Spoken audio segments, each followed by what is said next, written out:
You won't believe what happened. There was dancing. The marketplace is not only for selling, but it's also for friends to meet up and speak about other friends. Asemu kokonsa.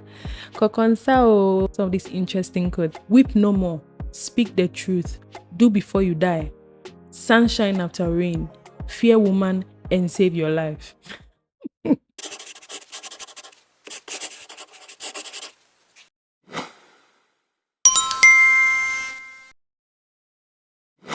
Hello everybody. Welcome to another video. My name is Alice Johnson. You can call me AJ for short. How are you doing? How is everything going? I hope you're doing well. If you're a returning subscriber, welcome family member. How are you doing? But if this is your first time coming here, baby, where have you been?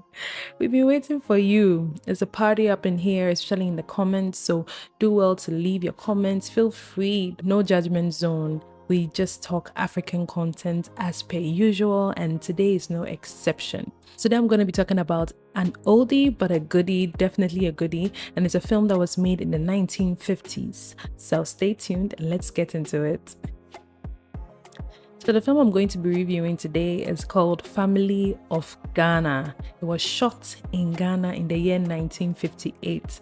So the principal photography was done by the Ghana government film unit. If you've watched my previous review about the first ever feature film made in Ghana, you realize that the film was made by the Gold Coast film unit. Now that was because the time the film was made, Ghana had not yet gained independence, so it was still called the Gold Coast film unit. But for this particular film, it was made in the year 1958. And if you are familiar with Ghana's history, you know that Ghana gained independence in the year 1957. So therefore, it was a year after Ghana gained independence, hence the change in the name to Ghana Film Unit. So yeah, it was shot in Ghana. So the principal photography was done here, like I mentioned earlier. But the film was actually produced by the National Film Board of Canada. Yes, so this one was not by any British crew. It was by the National Film Board of Canada. Now, since Ghana had gained independence, other countries could now gain access to Ghana, not only the British. So Canada came in and decided to make this film. That the director, the producer, the editor, and sound editor of this film were Canadian nationals. I'm sure they worked with the local crew, so probably only the producer and the director came down to Ghana and shot this particular film with a local crew, because it is stated that the film was photographed and recorded in Africa, which of course is Ghana, by the Ghana government film unit. So I'm sure that's the explanation, because no other crew member was stated. Only the 4 Canadian nationals were stated as crew members for this particular film. The film runs for 29 minutes.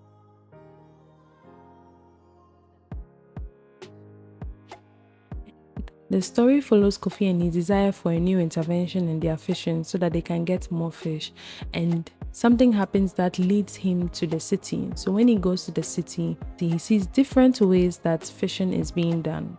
And he was so happy because, well, he has finally gotten answers to his questions. Family of Ghana is also about the way of life of Ghanaians. The narrator describes the film as a glimpse into the lives of Ghanaians and some of the struggles that they face in building a new nation. I'm sure there were many struggles that were being faced by Ghanaians at that time, because obviously we had just gotten independence, so we're very young, and so there were definitely so many issues that we're facing, and the Family of Ghana basically just gives a glimpse into that. Some of the themes that were explored in the film are manners and customs. If you watch the film, you realize that it's basically about the way of life of Ghanaians. And we can see that there are so many aspects of Ghanaian life that were portrayed in the movie. And it's just to show the customs and manners and the ethics and the way of life of Ghanaians. Even though personally, I feel that generalizing just the coastal people as Ghanaians is really not a fair comparison. But then again, this was the first point of contact for anybody who came into the country, because they were coming by sea. So you definitely meet people who live at the coast, and the capital of the country was Accra, which is also a coastal city. So if there's any movement going to be done, it's definitely going to be along the coast. So definitely this is how they felt that most Ghanaians behave. But hey, do you think that's a fair judgment? Let me know what you feel in the comments below. That's why we now have the power to tell our own stories and let people know that all the stereotypes that they thought of Ghana were not really realistic. So the cast were mainly Ghanaians. The story was told from the point of view of Kofi. Kofi was a young fisherman and he lived with his wife Mansa and their 2 children, a boy and a girl whose names were not mentioned. He also lived with his father, who was a very prominent man in their village. Some of the other characters were Kofi's sister Ajua and Kofi's sister's husband, who was Kwame. There were many languages spoken, so Kofi and his father spoke in the language Ewe. So they were speaking in Ewe whenever they were communicating, and all the people in the first scene or the opening scene were speaking Ewe. But then Mansa is a fancy name, so then it brings a bit of confusion, and you ask yourself, why is his wife called Mansa? Maybe he married a fancy. Okay, fine. He married a fancy and he's an Ewe, so she moved to the Volta region to stay with them in their village. That's fine. Now, when Kofi was going to visit his sister, he goes to one coastal city. So they pass through Accra, goes to one coastal city. And the coastal city could be either Elmina or Cape Coast. Now, when you watch the film, tell me what you think in the comment section. Is the town that Kofi went to visit his sister in, is it Elmina or Cape Coast? Let me know in the comments below. So yeah, he goes to a fancy-speaking coastal town. When he gets there, he speaks Ga with his sister and her husband. So there was a lot of confusion with regards to the languages and then the people speaking the languages, because if you've gone to either Elmina or Cape Coast, I would think you speak Fanti, and your sister is Ajua and her husband is Kwame, and they're speaking Ga to you when you get there. I just feel that the filmmakers wanted to incorporate all the languages that were spoken along the coastal belts in Ghana. That is, we have the Volta belt, and then or those in the Volta region, OT region as well, and then we have the Greater Accra region, and then we have Central region and Western region that speak Fanti. So that's what I think, but what do you think? Let me know in the comments below. The story begins with a day in the life of Kofi. So he gets up in the morning, he's a fisherman, so he admires the sea, he's checking out everything. His wife is already up and preparing breakfast and food for the whole family. His daughter comes out, she's playing in the sand, and his son wakes up and runs straight for the sea, because that was basically the norm. Go and take a bath before you go to school. But it wasn't stated if the girl was going to school, that's his daughter was going to school yet. I don't really know if his daughter was going to school, or maybe she was not of school going age yet, but then you could tell that she's a very young girl, so maybe that's why she was not mentioned as going to school. Because even later on in the story, we see that the boy goes to school, and we even see excerpts from his classroom, but that was not mentioned of the girl. And there were girls in his class, so I cannot really state that it's probably the era where the girl child education was neglected. All I can say is his daughter was not mentioned as going to school. Then we see his father comes out, he's playing with the little girl, but as he's playing with the little girl and Kofi turns around, then he stops playing with the girl because he's trying to do hard guy. And that's another thing that we'll note about his father. His father was a very stern character. He was very troublesome, and then he didn't like to be corrected and did not like change. Do you think his father is going to cave in and allow him to implement these new ways, or what do you think is going to happen? No spoilers here, so go ahead and watch. Linked in the description box, and let me know what you think as well. It was stated in the film that in those times as well, his father was very prominent in the town because he owned a fishing net. Now, if you own a fishing net in that time, what it means is that you give it to the fisher folk, they go and fish, and half of the fish belongs to you. Then the remaining half is shared equally amongst all the other fishermen. So that's what made his father very prominent. If you've learned something so far, don't hesitate to share with your friends so that they can also get to know about the family of Ghana. So while Kofi travels from the village to the city, he encounters some good roads and some bad roads. He even encounters the Independence Arc. Now, at that time, the Independence Arc did not have the black star on top. That's something I noticed. At the time, it was called the Independence Arc, and it was commissioned in the year 1961. So that was about 3 years before it was commissioned. So that time, the star was not on top of the Independence Square.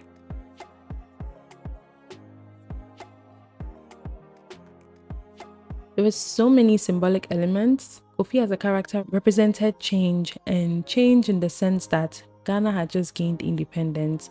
There were so many people who were rooting for change. For instance, Dr. Kwame Nkrumah, though he was getting a lot of stiff opposition, Kofi represented Dr. Kwame Nkrumah and every other person who was all for change and wanted a new way of doing things. Kofi wanted to explore new ways of fishing so that they'll be able to get a huge catch. But unfortunately, His father was against it. Now, his father represents all the people who are not for change and are stuck in their ways and decide that their yes is their yes, their no is their no. Nobody can tell them anything. They just go with what they want. Kofi's sister lived far away from them. So Kofi's sister Ajua had married a man that the father was not too excited about and had moved to his town to live there. So she had decided that that is what she wanted to do, and she took matters into her own hands. So I think Kofi's sister also represent the defiant ones, those that say, you know what, I want to do what I want to do. I'm going to get it done, period. They don't allow opposition from people like Kofi's father to prevent them from doing what they want to do.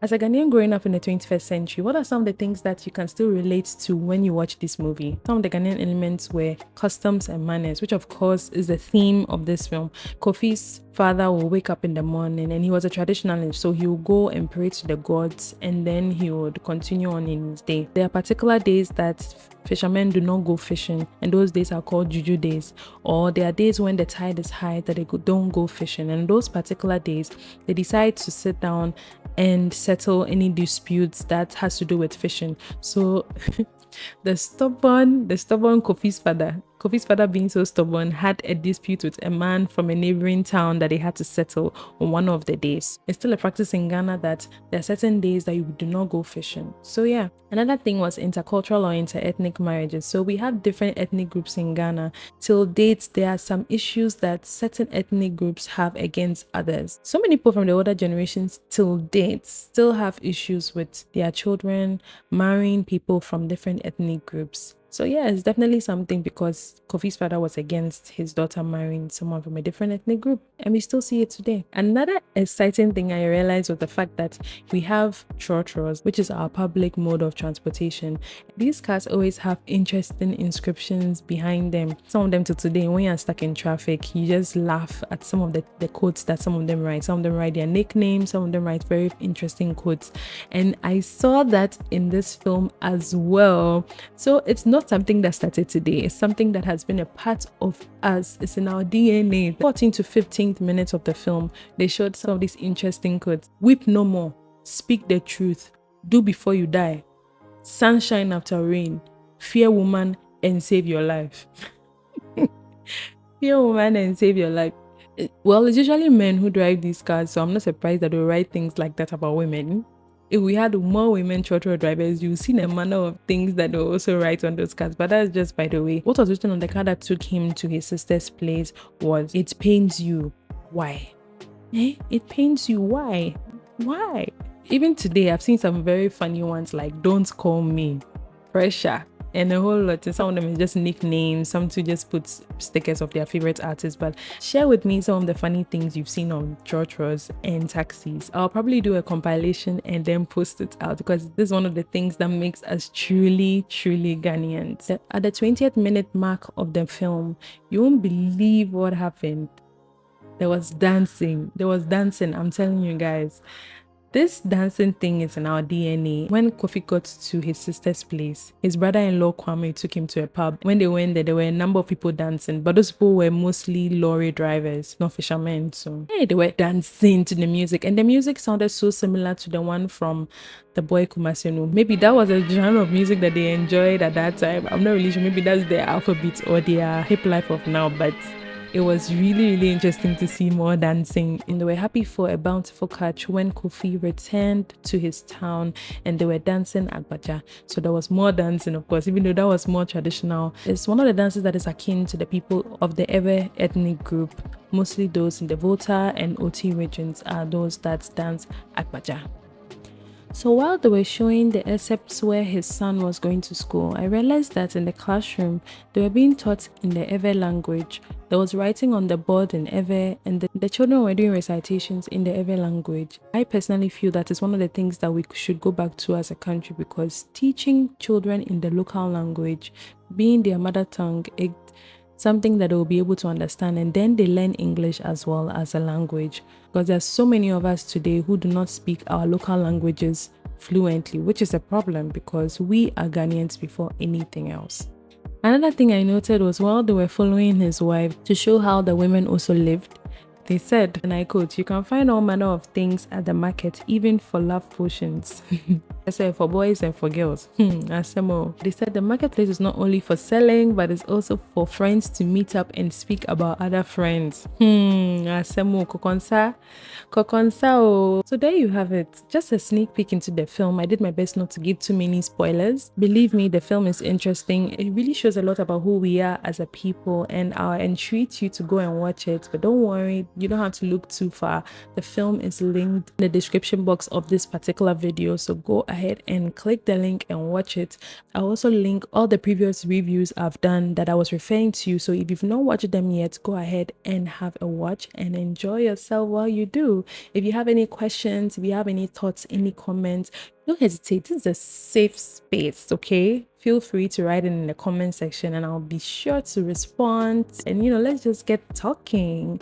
Guys, this was a really fun review. I hope you enjoyed it as much as I did. I really like the ending of the movie, but I'm not going to tell you how it ended. Nope. I want you to go and watch it yourself. And guys, thank you so much for watching up to this point. I really appreciate every single thing that you do, all the support, the comments, the likes, the shares. I don't take it for granted at all. I'm going to come back with another video pretty soon, so keep it locked on this channel. It's still your girl AJ, for salt, for sugar, for spice, and everything nice. Don't forget to subscribe, to share, to like. Take good care of yourselves. Bye.